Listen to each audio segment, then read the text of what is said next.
The Saturday morning sun was still yawning as it started to slowly rise behind the willow tree on Pride's vineyard.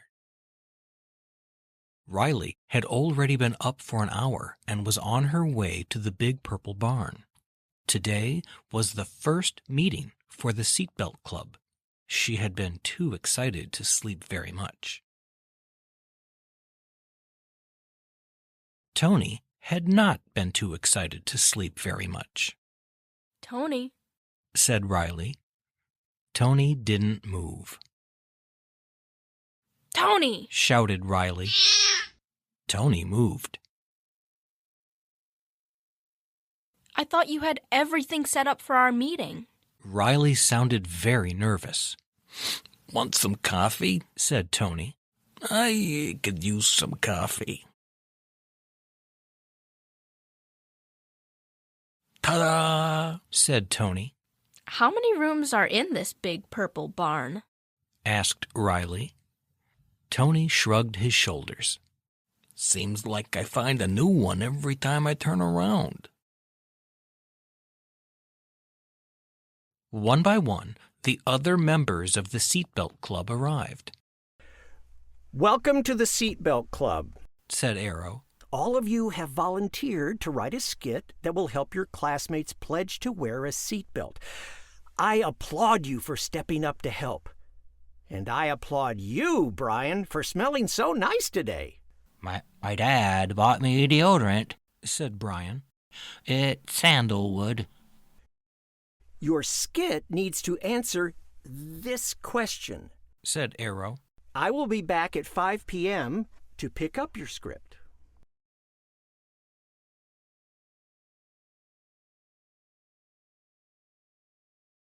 Where are you going?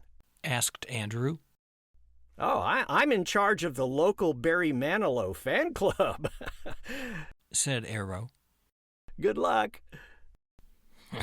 That explains the outfit, said Tony to himself. The first thing we need to do is review these talking points, said Riley. Wardrobe! Shouted Tony from the back of the room.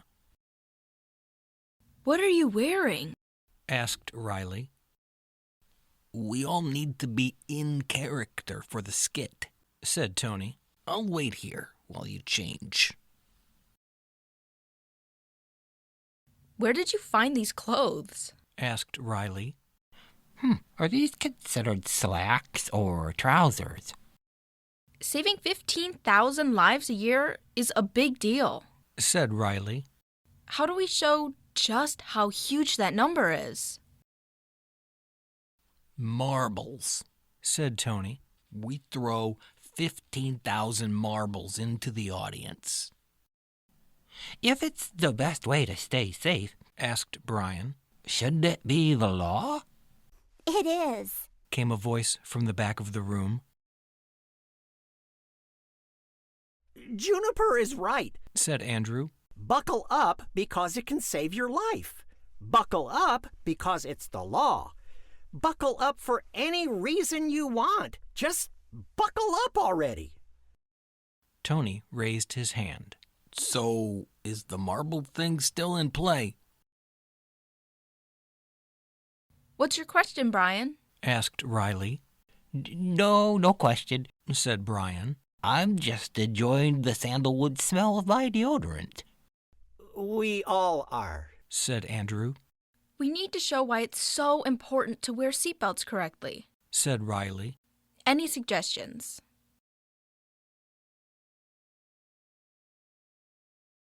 A skydiver, said Andrew. What happens to a skydiver who doesn't buckle into the parachute correctly?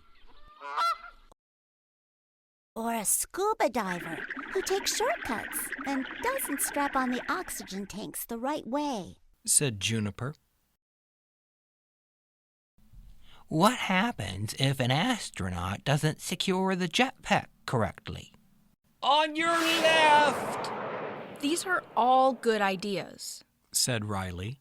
But how in the world are we going to skydive, scuba dive, and go into outer space in a skit?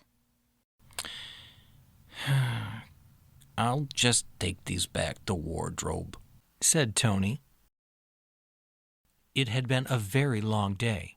The club had a lot of notes and ideas, but no skit, Arrow will be back from his Barry Manilow party any minute, said Riley. By the way, Said Andrew. who is Barry Manilow? Forget the skit. Said Juniper. Let's just answer the question. That's the best idea I have heard all day. Said Riley. I have good penmanship. Said Brian. I'll write it. Everyone huddled around Brian while he wrote down thoughts and revised sentences. Then he sat back and put down his pencil. We're done, he said. It was just after 5 o'clock as they got on their bicycles to head home. Will I see you at school Monday? Andrew asked Juniper.